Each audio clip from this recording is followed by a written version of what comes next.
Hello and welcome to another Read Aloud with Zoe. Today I'm going to be reading a classic story. It's called Mike Mulligan and His Steam Shovel. So you very likely have heard this story before. This copy of the book is a very old one that I think belonged to my parents when they were little. So it's been in the family for a long time, and it has beautiful illustrations that I will, as usual, do my very best to show you. So this is Mike Mulligan and His Steam Shovel. The story and pictures are by Virginia Lee Burton. There's a dedication in this story, and it is to Mike.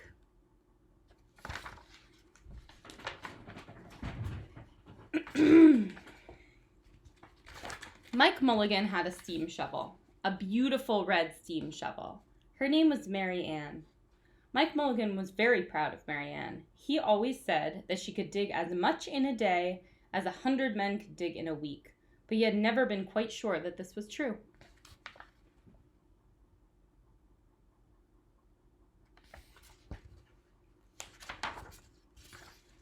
Mike Mulligan and Mary Ann had been digging together for years and years. Mike Mulligan took such good care of Mary Ann, she never grew old. It was Mike Mulligan and Mary Ann and some others who dug the great canals for the big boats to sail through.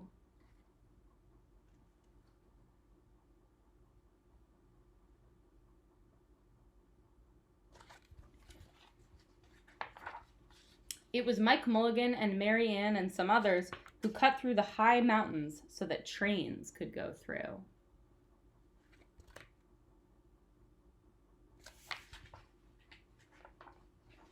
It was Mike Mulligan and Mary Ann and some others who lowered the hills and straightened the curves to make the long highways for the automobiles.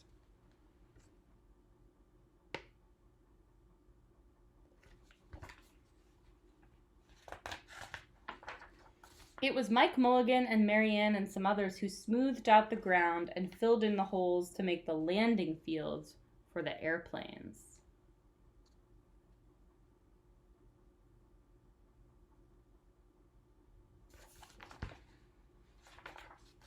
And it was Mike Mulligan and Mary Ann and some others who dug the deep holes for the cellars of the tall skyscrapers in the big cities.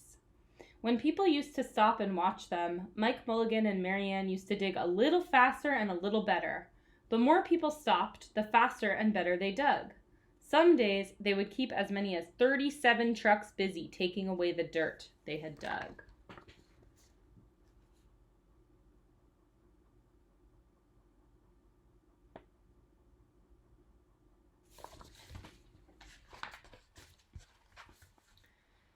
Then along came the new gasoline shovels and the new electric shovels and the new diesel motor shovels and took all the jobs away from the steam shovels. Mike Mulligan and Mary Ann were very sad.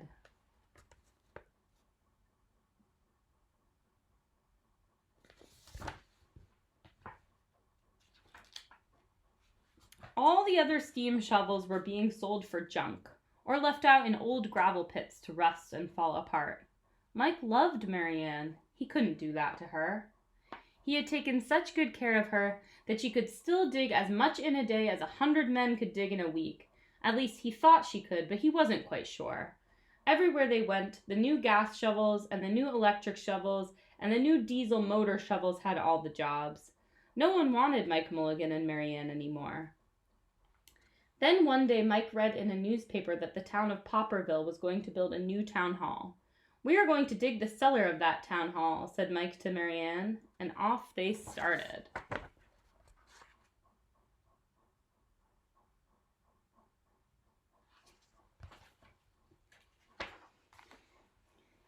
They left the canals and the railroads and the highways and the airports and the big cities where no one wanted them anymore and went away out in the country. They crawled along slowly up the hills and down the hills till they came to the little town of Popperville.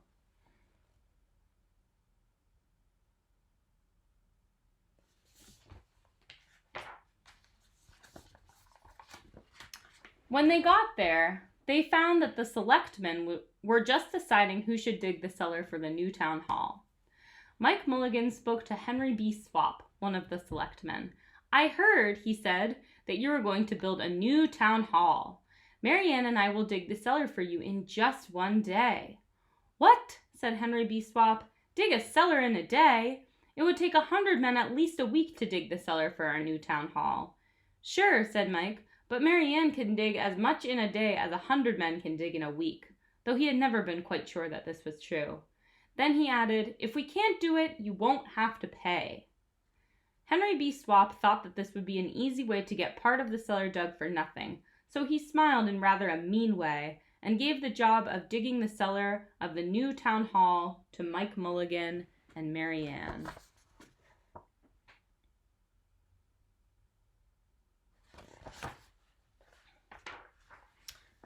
They started in early the next morning, just as the sun was coming up. Soon a little boy came along. "Do you think you will finish by sundown?" he said to Mike Mulligan. "Sure," said Mike, "if you stay and watch with us. We always work faster and better when someone is watching us."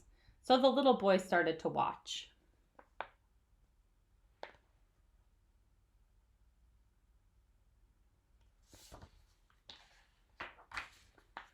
Then Mrs. McGillicuddy, Henry B. Swap, and the town constable came over to see what was happening, and they stayed to watch.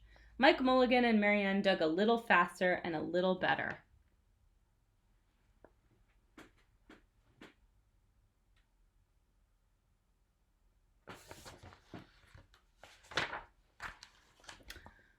This gave the little boy a good idea. He ran off and told the postman with the morning mail, the telegraph boy on his bicycle, the milkman with his cart and horse, the doctor on his way home, and the farmer and his family coming into town for the day, and they all stopped and stayed to watch. That made Mike Mulligan and Mary Ann dig a little faster and a little better. They finished the first corner neat and square, but the sun was getting higher.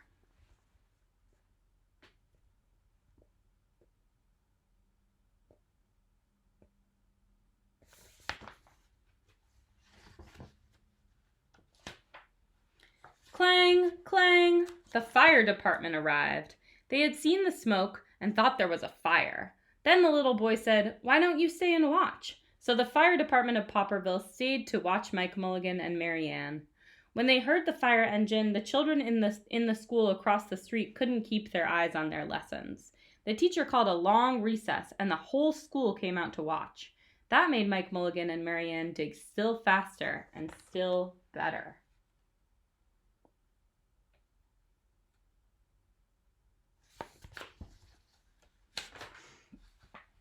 Now the girl who answers the telephone called up the next towns of Bangerville and Bopperville and Kipperville and Copperville and told them what was happening in Popperville. All the people came over to see if Mike Mulligan and his steam shovel could dig the cellar in just one day. The more people came, the faster Mike Mulligan and Mary Ann dug. But they would have to hurry. They were only halfway through and the sun was beginning to go down. They finished the third corner, neat and square.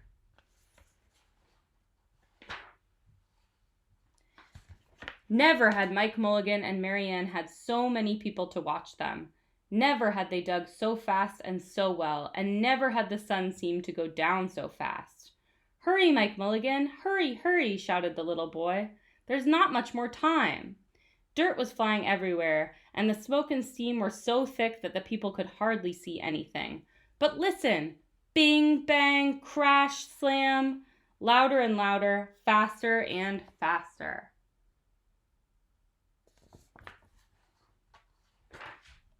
Then suddenly it was quiet. Slowly the dirt settled down.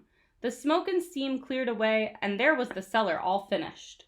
4 corners, neat and square, 4 walls straight down, and Mike Mulligan and Mary Ann at the bottom, and the sun was just going down behind the hill. "Hooray!" shouted the people. "Hooray for Mike Mulligan and his steam shovel. They have dug the cellar in just one day."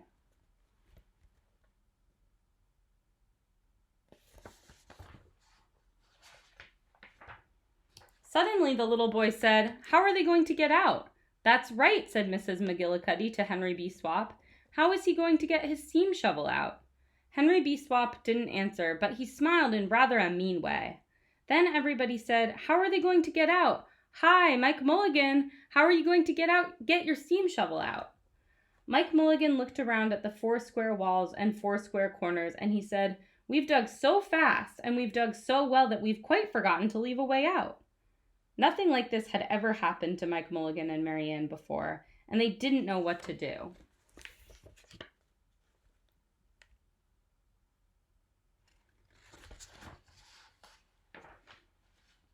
Nothing like this had ever happened in Popperville. Everybody started talking at once, and everybody had a different idea, and everybody thought that his idea was the best. They talked and they talked, and they argued and they fought till they were worn out, and still no one knew how to get Mike Mulligan and Mary Ann out of the cellar they had dug. Then Henry B. Swap said, "The job isn't finished because Mary Ann isn't out of the cellar, so Mike Mulligan won't get paid," and he smiled again in rather a mean way. Now the little boy who had been keeping very quiet had another idea. He said, "Why couldn't we leave Mary Ann in the cellar and build the new town hall above her? Let her be the furnace for the new town hall, and let Mike Mulligan be the janitor. Then you wouldn't have to buy a new furnace, and we could pay Mike Mulligan for digging the cellar in just one day."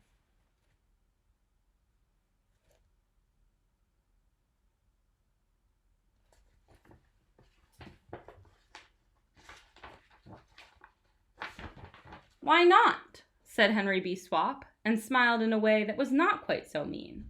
"Why not?" said Mrs. McGillicuddy. "Why not?" said the town constable. "Why not?" said all the people. So they found a ladder and climbed down into the cellar to ask Mike Mulligan and Mary Ann. "Why not?" said Mike Mulligan. So it was decided, and everybody was happy.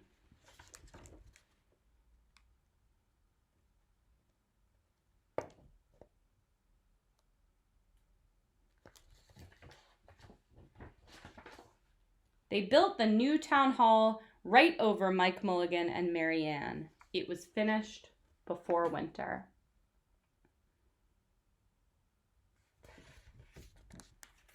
Okay, I hope you enjoyed this story, and I look forward to recording another video of another story soon. Goodbye!